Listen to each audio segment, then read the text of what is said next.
Wa'bud rabbaka hatta ya'tiyakal yakin. Beribadahlah kalian sampai kalian mati. Batasnya ibadah ini mati. Jadi kalau ingin tidak sholat, ada dua caranya. Tidak dosa. Apa? Mati. Dua, saya tidak ingin mati, gila. Jadi maksudnya gila, wes. Tidak dosa. Jadi itu tidak dosa. Orang gila tidak sholat. Orang gila kan tidak ditulis. Gila. Oh. Makanya sampai kalau tidak ingin punya dosa, gila, wes.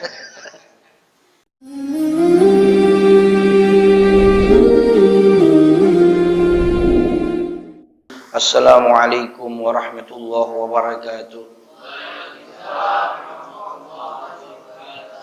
Alhamdulillah, summa alhamdulillahi rabbil alamin, wa bihi nasta'inu ala umurid dunya waddin. Salatu wassalamu ala asyrafil anbiya'i wal mursalin, Sayyidina Muhammadin wa ala alihi wa sahbihi ajma'in.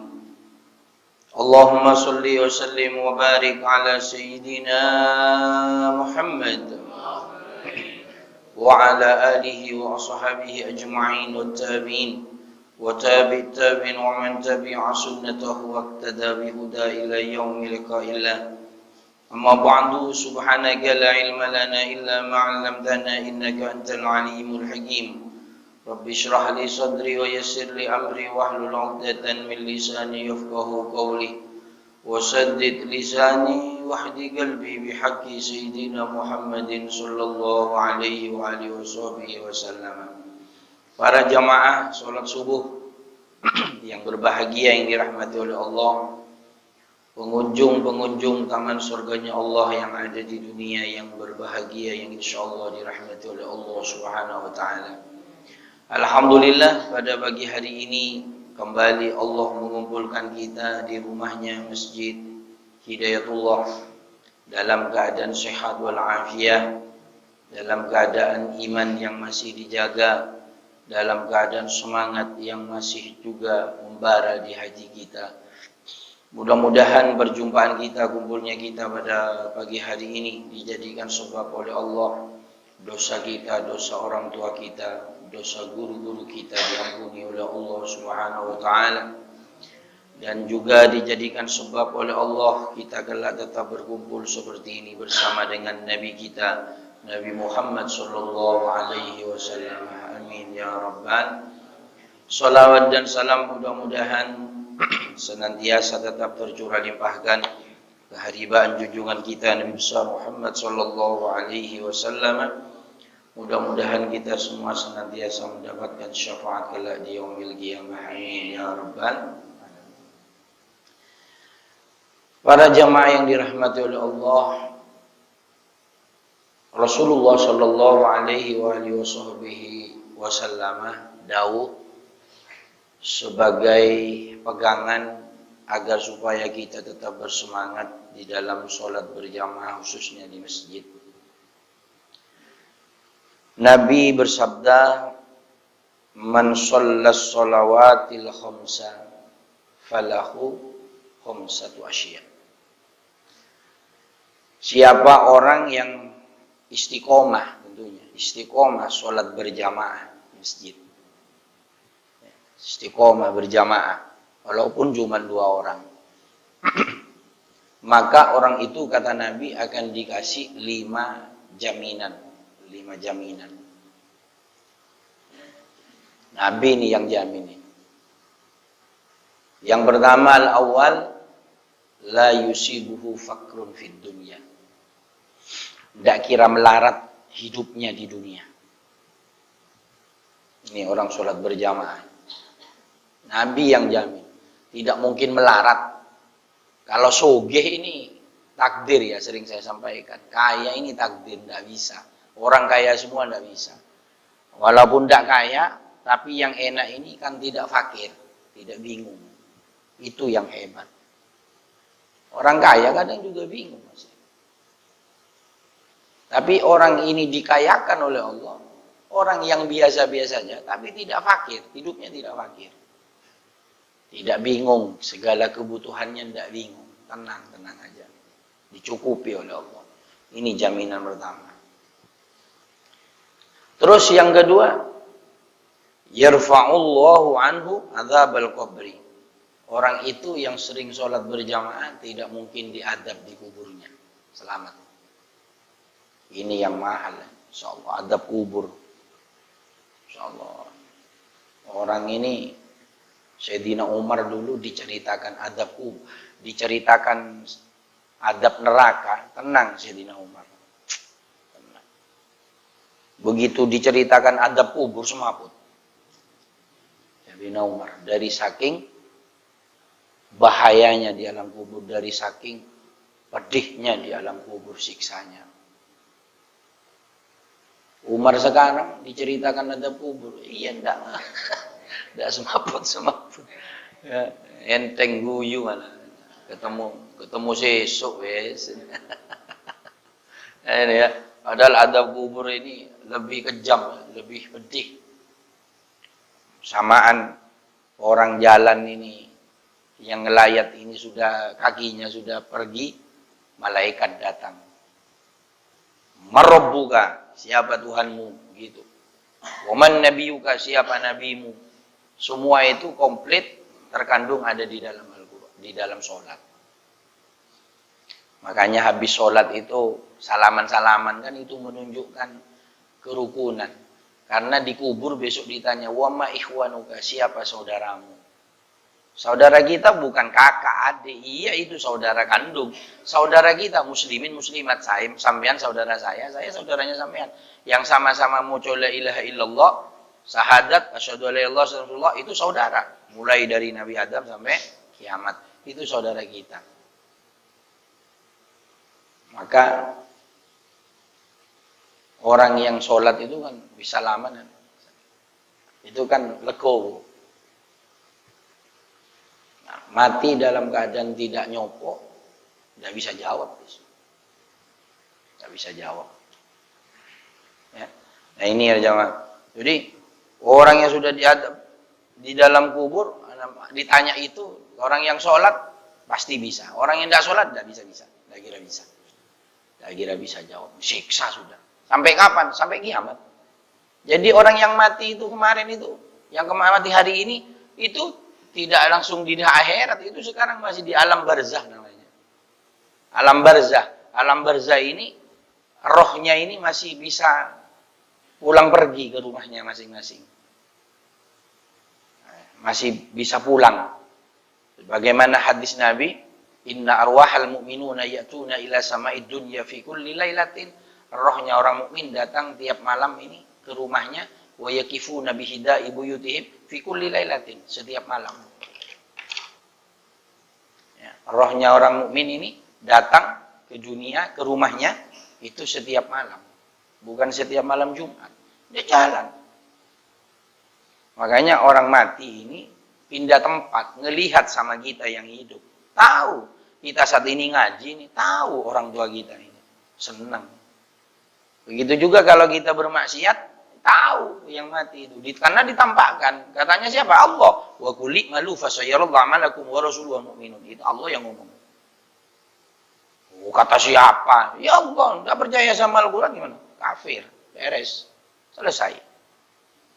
Mana enggak percaya sama Al-Qur'an? Mau apa? Salatnya bagus, enggak percaya sama satu ayat saja, wassalam sudah imannya sudah. Enggak kira diterima, murtad orang itu sudah. Kan bahaya. Kadang kita ini ngomong ngawur ya. Padahal di dalam Al-Qur'an ada, kita ini enggak percaya, kecet-kecet. Teori opo itu. Enggak ono itu, enggak ada. Padahal ada di Al-Qur'an. Ya. Jadi disiksa. Nah, orang yang sholat berjamaah akan diangkat oleh Allah, tidak mungkin disiksa di dalam kuburnya. Ini ya. Tidak akan disiksa. Makanya usahakan berjamaah. Terus yang ketiga, salis yu'ta biyaminihi kitabahu biyamini, akan menerima buku raport ini dengan tangan kanan. Jadi besok ini kita ini akan menerima bukunya kita, catatan kehidupan kita mulai balik sampai kita mati. Kalau umurnya 60 dikurangi 15 tahun. Itu sudah mempunyai buku sendiri, sudah punya kakak sendiri. Punya gagah sendiri. Kalau umurnya semakin panjang 80 dikurangi 15. Semakin banyak dosanya, bukunya semakin tebal. Yang mati umur 25 tahun, ya bukunya tipis. Karena cuman 25, 16, cuman 10 tahun kehidupannya ditulis. Itu semuanya ada nerima rapot itu, ada yang dilempar. Tas ini. Ada yang dikasih dengan tangan kanan ini, dengan tangannya. Ada yang kayak begini, ada yang begini, ada yang begini. Nah, tapi orang yang sholat berjamaah dikasih dengan tangan yang kanan. Sudah tak kasih tangan kanan positif sudah, nggak kira ada merahnya sudah. Nilainya 8 ke atas. 8, 9, 10, bisa-bisa 15, 14. Gitu ya. Kalau sudah gini, ini positif merah semua ini. 3, 2, 5. Itu bisa seperti itu. Apalagi begini dilempar ke belakang, sudah dilempar ke belakang lagi. Aduh, jelas itu, 0 itu sudah. Ada sudah 0 itu. Sudah nangis sudah. Orang ketika menunggu catatannya tinggal bagaimana dia diberikan. Kalau sudah tangan kanan, sudah tersenyum dia. Orang yang sholat berjamaah akan diberikan dengan tangan yang kanan. Sudah positif, surga ini. Bukan positif corona ini. Ya. Terus, apa lagi? Yang keempat itu, karbal kirkhotif. Dia melewati sirat bagaikan kilat, petir. Sak. Yamurru ala sirati kal barqil khatif, dan katanya Nabi. Jadi dia lewat sirat ini yang mestinya 3000 tahun, dia sekejap mata, set, sudah nyampe. Jadi besok itu yang tidak lumrah jalannya itu orang yang memakmurkan masjid, dia numpak masjidnya. Bukan bangun ya. Apalagi bangun memakmurkan lagi. Bangun tok enggak. Cuman di surga dibikini rumah kalau ikhlas. Kalau ngomong-ngomong gerundeng, hilang rumahnya, digusur sama Satpol PP. Ya, sudah habis. Tapi kalau orang yang memakmurkan masjid itu numpak masjidnya. Itu tidak jalan kaki. Orang yang korban di hari raya korban itu numpak binatangnya. Orang yang sholat 5 waktu berjamaah itu set, mestinya 3000 tahun bagaikan kilat set sudah nyampe dan numpak masjid. Itu yang tidak berjalan kaki. Selain itu jalan kaki 3000 tahun itu jalan kaki. 3000 tahun. Pas seharinya di akhirat seperti 1000 tahunnya di dunia. Bagaimana jauhnya. Insyaallah. Sedangkan di bawahnya api neraka yang menjilat-jilat. Panasnya api neraka ini sudah jarak 500 tahun sudah kerasa panasnya. 500 tahun. Ibaratnya lah enggak usah 500 tahun. Pak, apinya di Jakarta sini panasnya minta ampun. Itu padahal tidak 500 tahun. Paling kalau jalan kaki dari sini ke Jakarta paling 2 bulan paling. Kalau enggak percaya ngetes ya. Kalau enggak percaya. Ya, 3 bulan. Iya, 3 bulan. Ke Jakarta jalan kaki itu 3 bulan paling. Ini 500 tahun perjalanan panasnya sudah kerasa. Bagaimana kalau ke apinya? Wong Abraha yang mau menghancurkan Ka'bah itu dijatuhi kerikil dari neraka, jatuh ke kepalanya, tembus ke bawahnya gajah. Itu kerikil. Lam tara kaifa fa'ala rabbuka bi ashabil fil. Itu kan ceritanya di situ. Jadi Allah ketika ada orang mau menghancurkan Ka'bah, Allah ngirim burung ababil yang membawa kerikil dari neraka, kerikilnya neraka. Itu kerikil, namanya bahasa kerikil kan kecil. Itu dijatuhkan, jatuh di sini, tas, itu tembus. Sak gajah-gajahnya tembus. Itu kerikil neraka. Bagaimana kalau kita masuk ke nerakanya. Nabi pernah cerita, umpama ada api neraka itu sebesar jagung menggelinding ke dunia, laut seluruh dunia akan kering dari saking panasnya. Itu yang akan bakar kita. Itu sebesar jagung.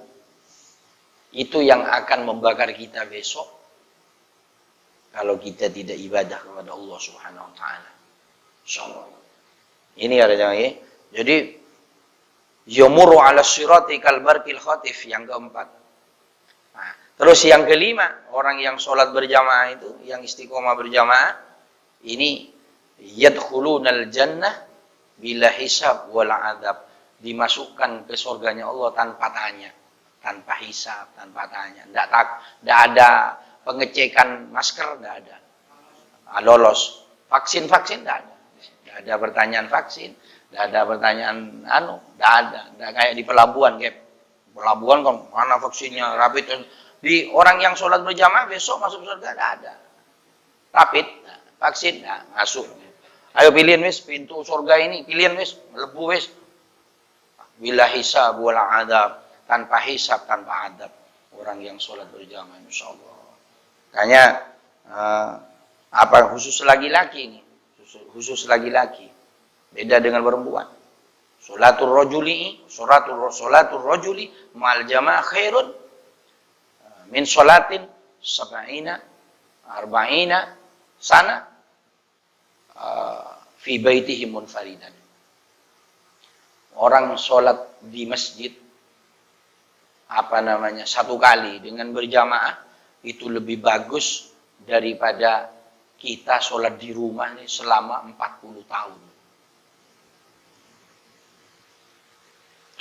Contoh, Pak Herman sholat berjamaah di sini, ya. Sholat berjamaah di sini Pak Herman. Duhur satu kali. Saya sholat di rumah sudah 40 tahun. Cuma sholat sendiri di rumah. Pahala saya yang 40 tahun tidak ada apa-apanya ketimbang sholat duhurnya yang sekali sholat di sini. Enggak, Yudi. Enggak. Sini Yud. Sini Yud, kanan nih. Sini Yud.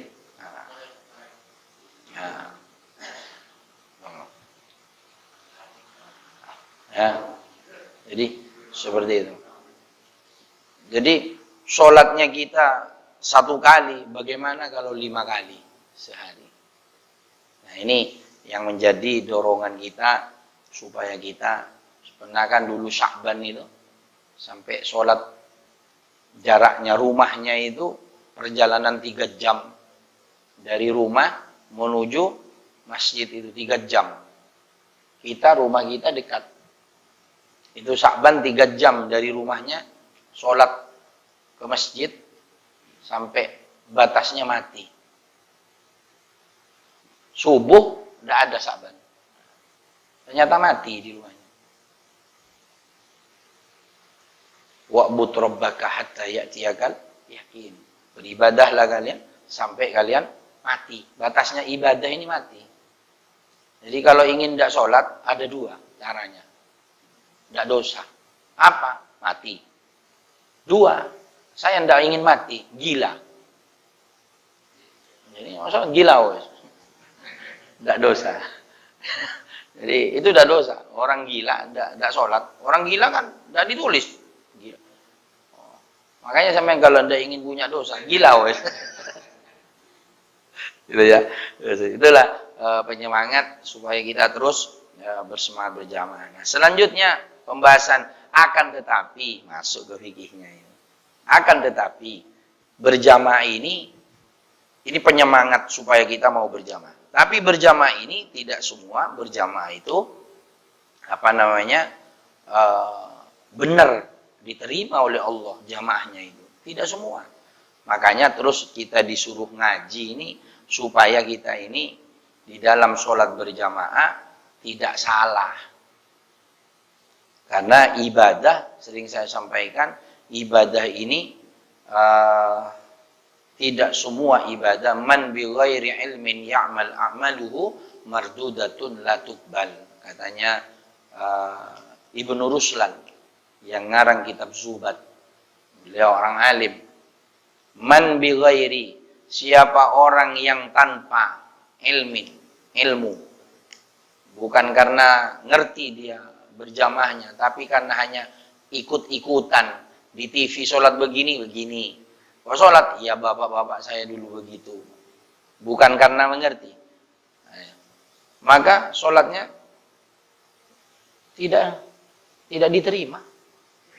La tuqbal. Tidak diterima oleh Allah. Nah ini kan menunjukkan bahwasanya kita ini kan harus ngaji. Makanya di dalam hadis yang lain, tolabul ilmi faridah, menuntut ilmu hukumnya wajib menuntut ilmu. Ala kulli muslimin wal muslimat minal mahdi ilal lahad. Bagi kaum muslimin, mulai kapan? Mulai lahir dari perutnya ibu sampai dia dikubur. Ini wajib menuntut ilmu. Makanya untung alhamdulillah ya di perumahan kita ini ada pengajian. Sudah berusia 4 tahun ini. Rojab besok 4 tahun. 5 tahun. 5 tahun. Tidak kerosok pengajian kita ini. Insyaallah. Rutin setiap Sabtu kita ngumpul semacam ini. 5 tahun. Insyaallah. Mudah-mudahan diistiqomahkan kita ya. Nah, selanjutnya permasalahan di dalam sholat berjamaah ya. Dikatakan biasanya seperti ini yang terjadi di masyarakat ya. Pembangunan masjid, dengan adanya bangunan masjid ini sering kita jumpai. Yaitu al-babul mulaku fil masjid la yadurru wa amal musammaru fayadurru. Al-babu mulaku, pintu yang tertutup fil masajid la yadurru, tidak apa-apa. Umpama ini ditutup, angin kencang saya tutup, terus di sebelah sana orang sholat, tidak apa-apa. Sah yang sebelah sana. Tapi ada pintunya, cuman ditutup atau ber-AC. Ada kan masjid itu ber-AC itu, di mana yang saya tahu itu Fatimah sama itu Kerasak. Karena saya khotib di situ makanya tahu. Di situ ditutup pintunya karena ber-AC. Yang di luar bagaimana? Sah kalau hanya pintunya ditutup. Tapi di sini wa amal musammaru, tetapi kalau dipaten, dipaku, pintunya ada, cuman dipaku dia pintunya. Maka apa? Fayuduru, tidak boleh, tidak sah sholatnya di situ. Nah ini kan, ini banyak tidak tahu ini. Makanya bikin masjid itu jangan hanya model, harus tahu bagaimana hukum sehingga tidak bahaya bagi jamaahnya. Orang sekarang bangun itu kan hanya model, bagaimana indah, bagus, wah, tapi di dalam berjamaah tidak memenuhi syarat. Akhirnya makmumnya gendeng pisan, akhirnya ya itu sorok. Kemarin Barokatul Ittiba sholat di sana, masjidnya itu tidak ada pintu. Yang ibu-ibunya sholat di luar jalan. Asah. Akhirnya beliau Habib menginstruksikan kepada orang yang dekat-dekat yang tahu, suruh sholat lagi, suruh qadha sholatnya sampai ke sana. Dari saking hati-hatinya. Karena kalau mereka salah, dosa imamnya yang nanggung, bukan siapa. Yang bangun bukan nanggung pahala, tapi nanggung dosanya makmum yang tidak sah gara-gara gambarnya dia. Ini berat, bukan main ya. Makanya di sini ya, ini kalau punya uangnya harus mudah-mudahan rezeki ini jebol ini pintu tengah. Ada pintu tengah. Hah? Oh, uangnya tidak ada. Pasir ada. Ya, ya wadah-wadah. Ya, nih. Terus yang kedua, permasalahan yang kedua, idza kana bainahuma hailun yamna'ul murura. Jadi imam dan idza kana bainahuma, imam sama makmum ini ya. Hail, penghalang, ada penghalang yang paten. Umpama imamnya di sini, imamnya di situ. Itu dipaku di situ. Makmumnya di luarnya pintu. Umpama, tidak boleh, ya. Tidak boleh. Tidak boleh. Ya, ini kasujajin seperti kaca. Nah, ini seperti kaca. Makmumnya di luar, tidak ada pintu, tidak ada akses. Ya, tidak boleh. Tidak boleh. Tidak boleh, tidak sah sholatnya. Ya, walaupun dia tahu, saya kan lihat kaca ini. Iya, tetap tidak boleh karena dia terpisah dengan imam. Nah, beda dengan ini. Apa namanya ini? Orang yang sholatnya ini, la yadurru tahallulu syari'i bainal imam wal ma'mum. Tidak tidak apa-apa, sah sholatnya imam dan makmum yang terpisah oleh jalan raya. Tidak apa-apa. Misalkan imamnya ada di rumahnya Bu Tapin, Busam. Imamnya ada di situ. Umpama. Tapi mau apa sholat di situ? Umpama ada event besar ya, sholatnya di situ, terus makmumnya di jalannya tidak ditutup, makmumnya di perumahan. Itu tidak apa-apa. Asal. Gimana ada orang lewat? Ya cuma ngelarak lirik begini, lewat. Cuman asal. Cuman itu kan tidak mungkin, tapi fikih dibahas itu. Dibahas. Nah, terus wa kadzalikan naharul kabira. Begitu juga sholat yang dipisah oleh sungai yang besar. Besar, tidak apa-apa. Imamnya di sana, ini sungai. Sampean sholat di situ. Nggak bisa nyebar imamnya. Imamnya saya di sini. Sampean mau ke sini tidak bisa. Saya juga mau ke sana, tidak ada jalan. Sungai, mama. Woi, tapi kalau ada jembatan bisa. Boleh saya. Ustaz, sampai di situ wes. Ya wes, sholat di situ wes. Sah. Boleh. Dipisah jalan raya, dipisah sungai, ini sholatnya sah. Tapi kalau kaca walaupun ngelihat, kalau dipaku enggak boleh. Nah, ini di sini. Sampai ke sana ya. Insyaallah. Begitu juga sholat yang lantai 2. Lantai 2 ya. Ya, kayak Baitur Rahman. Memang afdolnya imamnya di bawah. Umpama imamnya di atas, enggak apa-apa. Yang penting makmum ini jangan sampai lurus sama imam. Gitu ya. Itu yang sering terjadi di tengah masyarakat. Kadang saya itu di masjid perumahan apa itu, Brawijaya itu. Sebetulnya makmumnya sedikit karena menerapkan PPKM. Itu. Sehingga sampai keluar, sedangkan di sini tidak ada akses sebelah kiri itu, sebelah kanan. Sehingga tetap sholat di situ. Aksesnya ke belakang. Ya, gimana lagi katanya? Rasain. Ya gimana lagi? Ya gimana lagi? Ya terus bagaimana? Halo. Apa sampai menerapkan PPKM? Saya bilang, itu kan kasihan, dasar itu. Sudah Ustaz, tidak apa-apa. Oh iya, kamu yang nanggung. Saya bilang gitu. Enggak, saya tidak mau. Yang penting saya ngasih tahu. Mestinya dia keluar sana. Di jalan raya, di jalannya, di papingannya. Dia takut panas.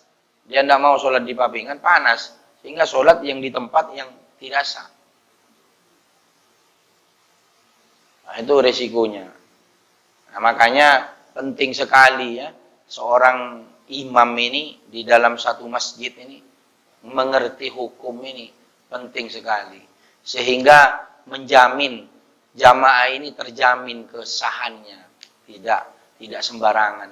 Makanya terkadang saya di sini kan kadang cerewet ya, bukannya apa, kasihan, karena sampean kalau salah yang direbus saya. Karena sampean tidak kira nuntut siapa, nuntut saya. Ustadz menang. Seperti itu. Makanya saya kalau salah, kenapa? Karena urusan sah, urusan najis, urusan bahaya. Makanya saya ngepel. Ini apa? Karena sudah najis, tidak sah, bahaya. Makanya saya, cuman kemarin saya absen, tidak ngepel. Kemarin satu kali, tidak ngepel. Gitu ya. Gitu ya. Ya, ketiduran saya. Gitu ya. Apa? Ya seperti itu. Ya. Kiai baru sekarang ngepel di sini. Gitu ya, seperti itu. Jadi, kenapa? Takut najis. Najis sudah. Karena sudah najis, sholat khusyuk bagaimana? Iya batal. Sholatnya batal. Batal sudah. Sholat, orang sholat, dia tidak tahu ada najisnya. Setelah sholat, tahu ada najisnya. Dia harus sholat lagi. Wudhu tentunya. Salin, wudhu lagi, sholat lagi. Harus begitu. Tidak begitu, berarti dia tidak sholat. Selesai. Gimana? Syarat sahnya sholat kan harus suci baju, badan, tempat. Kan 3 serangkai ini. Tempatnya harus suci, bajunya, sejadahnya harus suci, badannya harus juga bersih. Makanya habis kerja jangan cuma wudhu, mandi. Walaupun bersih, habis tidak ada kena najis, cuma wudhu, ya celok. Ngerti celok? Makassar. Ya, kecut. Kecut. Biasanya harum minyak, disangka husuk tonggonya. Husuk, bukan husuk, kamu kecut. Kan seperti itu. Memang kan sunnah minyak itu supaya tidak kecut, saudara. Nyangu kayak gini. Yang lirik jangan diminta mahal ini. Ya, jadi seperti itu minyak. Kalau ibu-ibu tidak boleh ya. Kalau ibu-ibu pakai parfum yang nangtang tidak boleh. Yang penting ibu-ibu tidak bau gitu. Ya. Kadang orang ibu-ibu ini kan dibilangi jangan pakai parfum yang nantang. Ya masa harus suruh kecut? Yang nyuruh kecut siapa? Tidak usah kecut, tapi jangan pakai parfum yang biasa, yang tidak nantang. Kalau laki-laki yang nantang tidak apa-apa. Kalau perempuan jangan. Kenapa? Karena perempuan kalau pakai parfum yang nantang, kan sekarang ada kan parfum hantu itu. Iya saya bilang, saya kasih nama parfum hantu. Parfum hantu itu kan orangnya tidak ada, harumnya masih ada. Kan hantu namanya itu. Ada ya, hantu itu. Apa namanya itu minyaknya? Malaikat subuh udah nangtang itu. Subuh ya, ada yang mahal itu. Namanya saya tidak tahu. Itu ya. Itu perempuan tidak boleh. Kenapa? Setiap lelaki yang mencium harumnya, hari harum ya. Maka jenengan yang pakai parfum itu sudah berdosa seperti berzina 1 kali. Jalan ke pasar muter-muter sepasar nyium semua. Kari harum yo. Sopo itu? Sebanyaknya pasar, maka orang itu seperti berzina sebanyaknya orang sepasar. Dosanya. Nah, ini perempuan kan seperti itu. Makanya kalau sholawatan kan yang dikasih minyak laki-laki tok, perempuan jangan minta. Nah, perempuan enggak. Perempuan di rumah apa kayak apa? Splash cologne gitu ya. Apalagi itu? Ya itu wes sampean yang tahu. Kayak hand body gitu ya, hand body gitu ya. Itu perempuan. Kalau laki-laki tidak apa-apa. Laki-laki memang dianjurkan. Nabi itu kan memang baunya harum ya. Itu Nabi lewat hari ini sore orang itu tahu Nabi tadi lewat sini ini harumnya. Nabi harumnya ini. Makanya orang yang bermimpi Nabi tidak bisa dihapusi. Saya mimpi salaman sama Nabi. Sampean lihat tangannya, mana yang salamani? Ini, coba cium. Orang yang bermimpi Nabi pasti harum beneran tangannya. Tidak mungkin bohong. Makanya tidak bisa orang ngapusi mimpi Nabi. Kamar saya didatangi Nabi, mimpi. Datangi kamarnya, harum Anda. Kalau tidak harum, acelak itu. Sebab kalau didatangi Nabi pasti harum, walaupun dalam mimpi. Gitu ya. Makanya orang bermimpi Nabi pasti Nabi. Tidak mungkin setan menyerupai, tidak mungkin. Setan tidak bisa menyerupai dua, Allah sama Nabi. Menyerupai malaikat bisa, menyerupai kiai, sangat bisa. Imam Ghazali pernah ditangi mata bulan, bulan datang, dekat, kira-kira ada di sinilah, di atas atap ini. Ngomong bulannya, bulannya ngomong. Ghazali, kamu yang dulu aku haramkan, sekarang aku halalkan. Yang dulu aku perintahkan, sekarang kamu boleh tidak mengerjakan. Bulan ngomong. Oh, kalau saya bulan ngomong, leren temenan. Kan gitu. Imam Ghazali dah leren langsung. Langsung Imam Ghazali ingat kepada Nabi. Masa ini bulan ngomong saya disuruh berhenti sholat. Sedangkan Nabi sampai wafat baru leren sholat. Oh, setan kamu. Setan lah tuh pecah. Wah, ternyata setan. Setan. Makanya sekarang banyak orang leren sholat gara-gara mimpi bulan. Kadang mimpi saya didatangi orang baju putih naik kuda. Dia putih, cahaya. Putihnya mencorong. Terus saya disuruh leren sholat. Oh, tidak waras.